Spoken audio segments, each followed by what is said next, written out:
지금 장나길 목사님께서 우리 목사님이 이제 머리가 커져서 아는 게 많다 했는데 그게 아니고요. 제가 2년간 분석한 결과에 의하면 사실 저도 지금 보십시오. 이렇게 종이 쪽지를 들고 지금 왔는데 정강훈 목사님은 요만한 종이 쪽지도 없습니다. 한 번도 핑계를 하는 번도 제가 옆에서 본 적이 없어요. 그런데 제일 많게는 미국 가서 6시간도 혼자 하시더라고요. 그래서 제가 분석해 봤더니 정강 목사님 머릿속에 3가지 책이 들어있는데 얼마 전에 한 가지 더 못했어요.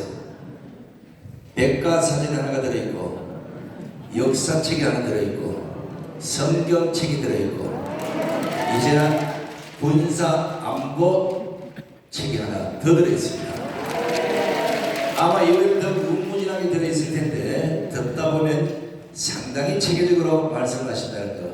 이걸 윤석열 대통령이 우리 유튜브를 보고 하나하나 초록을 해서 아마 그 연습을 해서 이번에 신년기자회견을 그렇게 하는 거예요. 대통령이 아니라 대통령 할아버지라도 배울 건 배워야 됩니다. 그래서 한번 외치겠습니다. 전라도야 일어나라! 전라도야 일어나라! 전주야 일어나라! 전주야 일어나라! 한 분도 안 일어나시네요. 자, 이런 얘기들 절대 그냥 흘러들어서는 안 됩니다. 자, 이번에는 지금 대한민국에서 벌어지고 있는 온갖 좌파들의 작태, 헌법으로 들으면 어렵겠지만 헌법을 풀이해서 국민들이 쉽게 알아듣도록 설명해 주시는 헌법학자 김학선 교수님 모십니다.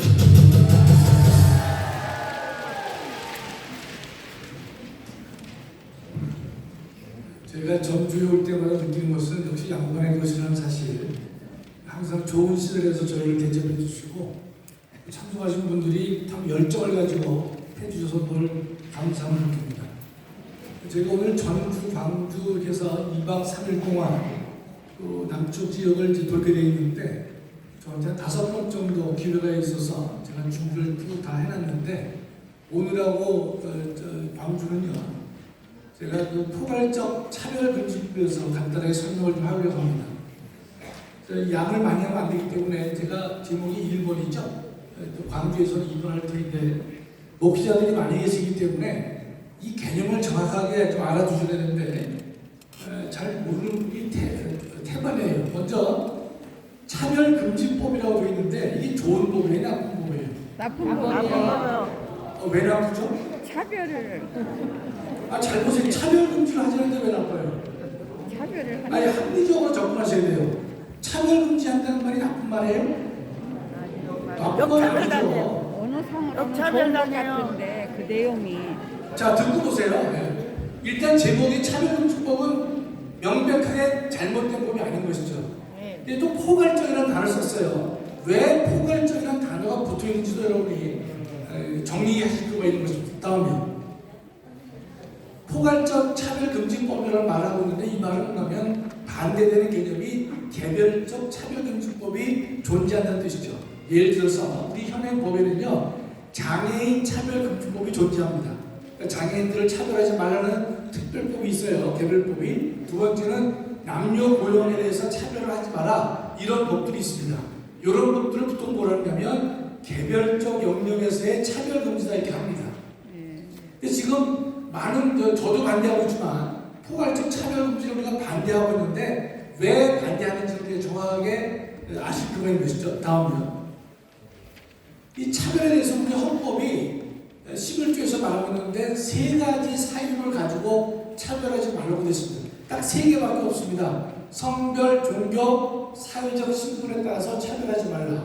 몇 개만 있습니다. 차별금지 사유가 3개밖에 없죠. 그렇죠? 학자들은 이 3개 말고 또 확대해서 차별을 금지한다고 얘기합니다. 그 다음에 이 3가지 사유를 어느 영역에서 차별하지 말라느냐? 정치, 경제, 사회, 문화 모든 영역에서 차별하지 말라 그래요. 이 정치, 경제, 사회, 문화라는 말은 여러분 뭐 잊어버리셔도 됩니다. 대한민국 전 영역에서 차별해서는 안 된다는 것이에요.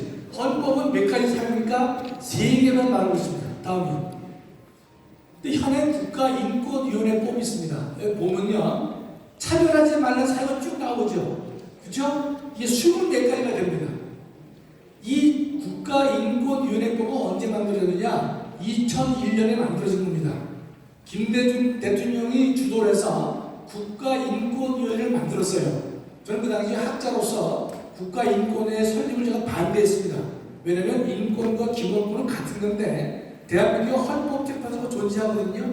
이제 또 다른 기관을 만들어서 옥상옥 비슷하게 예산 낭비를 할 필요가 없다고 봐서 저는 반대했지만 김대중 중심으로서 이 인권회를 만들었는데 그건 논외로 하더라도 그 당시에 2000년에 만들어진 국가인권위원회법을 보면요 차별금사회가 저렇게 많습니다. 포괄적으로 돼 있죠. 헌법은 성별, 종교, 사회적 신분 3개밖에 없지만 여기 보면 장애, 나이, 지역 언급하지 않겠습니다. 이렇게 광범위하게 되어 있는 것입니다. 그 중에 뭐가 있었냐면 성적 지향에 의해서 차별하지 말라고 했어요. 성적 지향은 뭐냐면 동성애를 말하는 것입니다. 동성애를 했다고 해가지고 차별하지 말라는 게 이번에 차별금지법에서 처음 나온 얘기가 아닙니다. 언제부터 나왔습니까? 2000년에 나옵니다. 2000년에 24년 전에 이미 나와 있었어요. 그때는 왜 조용했느냐? 왜 가만히 있었느냐? 교회가 이유가 있는 것입니다. 다음에 근데 이제 여기서 오늘은 이제 1번만 말씀드렸잖아요. 이 차별금지법을 보면 첫째 특징이 사람의 성을 상분한다고 되어 있어요. 남성, 여성 말고 제3의 성이 있다는 거예요. 이게 포괄적 차별금지법에서 문제되는 조항입니다. 아시겠죠? 더욱더 문제되는 것은 성별 정체성이 있는 것이에요. 성별 정체성. 성별 정체성은 뭐냐면 본인이 외관적으로 남성인데 내가 여자라고 느껴진다고 하면 여자가 보자는 거예요. 그게 성별 정체성입니다. 외형은 여자인데 내가 남자라고 느껴지면 남성으로 봐주자는 게 뭡니까? 성별 정체성이에요.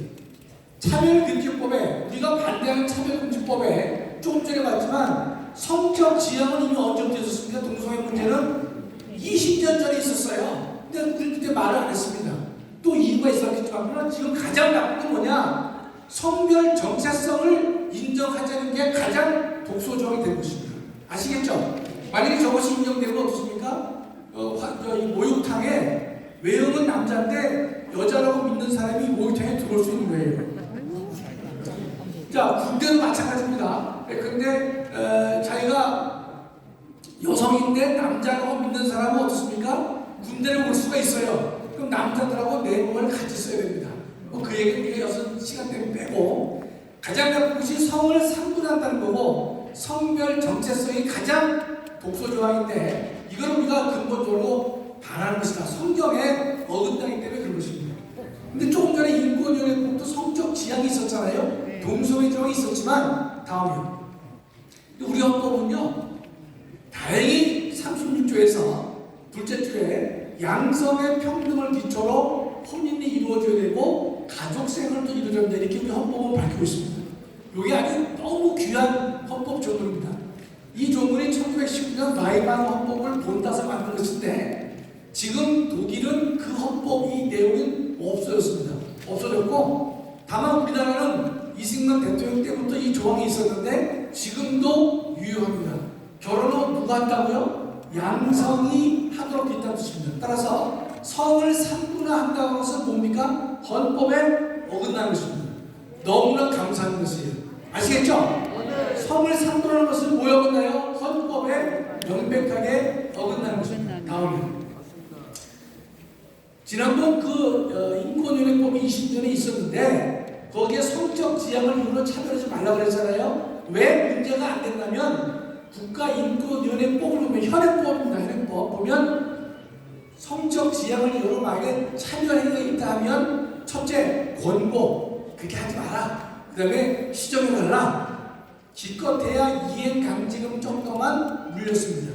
그러니까 국민적으로 반발이 없었던 것이에요. 아시겠죠? 그러나 지금 문제가 있는 포괄적 차별금지법에서 본다면 이런 제재를 하지 않고 징벌적 손해배상과 입증책임 전환까지 하는 것입니다. 이 두 개가 오늘 마지막인데 징벌적 손해배상은 뭐냐면 통상의 손해배상 책임보다 내가 3배, 4배, 5배, 7배를 중과해서 벌금을 과하겠다. 배상금을 물리겠다고 하는 것입니다. 여러분 목회자님께서 설교하셨어요? 설교했는데 어떤 듣는 사람이 저 목사님이 내가 동성애를 갖다가 난 동성애를 지지하는 사람인데 내 견해를 비판하는 일을 해서 내가 상당히 정신적인 피해를 입었다라고 생각되는 교인이 있다면 목사님을 상대로 손해배상을 청구할 수 있습니다. 청구할 수 있어요. 여러분, 근데 그러면 현장에 나온 사람만 다룰 수 있냐? 그렇지 않습니다. 문제는 우리 전 목사님 같이 다른 목사님도 유튜브 방송에 많이 나가지 않습니까? 그러면 그 전세계로 나갈 경우에 그 방송을 듣는 사람들 중에서 내가 모욕감을 느꼈다든지 명예를 훼손당했다든지 불쾌감을 느꼈다고 하면 다툴 수가 있다는 뜻입니다. 다툴 경우에는 만약에 그 잘못 불법행위로 인정되면요 3배, 5배, 7배 같은 엄청난 배상을 물리도록 하겠다는 것이 이 법의 잘못된 일입니다. 마지막으로 말도 안 되는 건데 지금 하려고 하는 것이죠. 그렇죠? 네. 입증 책임에 전환을 하면 좀 이게 어려운 부분인데요. 여러분이 근데 이 법에서는 입증 책임을 주고받게 되는데 제가 가장 잘 설명해 볼게요. 원고가 우리 전 목사님 저한테 200만 원을 빌려갔는데 안 갚으셨어요. 그래서 제가 200만 원을 달라고 청구할 수 있죠? 청구하면 법원에다가 내가 목사님께 200만 원을 빌려드렸을 때 작성한 차용증서라든지 통장에서 2차 내역이든지 이거를 법원에 제시합니다. 그러면 전 목사님께서는 나 그거 갚았어 라고 말씀하시면 갚았을 때의 영수증을 제시합니다. 이런 식으로 입증 책임이 왔다 갔다 합니다. 근데 이 법은 입증 책임을 이 민사원칙의 대원칙을 예외를 만들어서 입증 책임을 바꾸고 있는 것이에요. 결국 보면 피해자가 목회하시는 설교하시는 목사님에게 손해배상을 청구하면 내가 고통을 입었다라고 얘기를 하면 거꾸로 목사님이 내가 이러이러한 이유로 불법 행위를 하지 않았다는 것을 입증하지 못하면 배상 책임을 진다는 겁니다.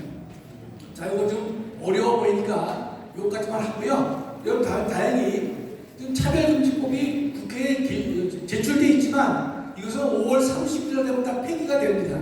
왜냐하면 새로운 회기가 시작되면요, 임기가 시작되면 새롭게 법안을 내야 되는 것인데 제가 볼 때는 우리가 200석을 해야 될 가장 중요한 이유는요, 이러한 포괄적 차별금지법이 국회에서 통과가 되면 분명히 말씀드리지만 대한민국 교회는 100% 무너집니다. 100% 무너집니다. 목사님들이 성경대로 말씀을 전할 수가 없게 된 것입니다.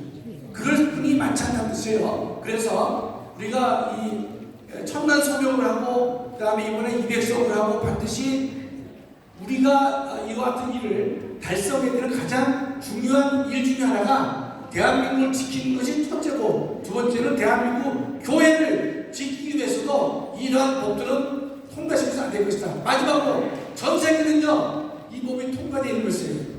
따라서 대한민국만 유일하게 예외가 된 것인데 하나님께서 대한민국을 정말 세계의 선지자 국가로 인정해 주셨다면 우리 모두가 힘을 합쳐서 이 법이 통과되지 않도록 해야 될 것이다.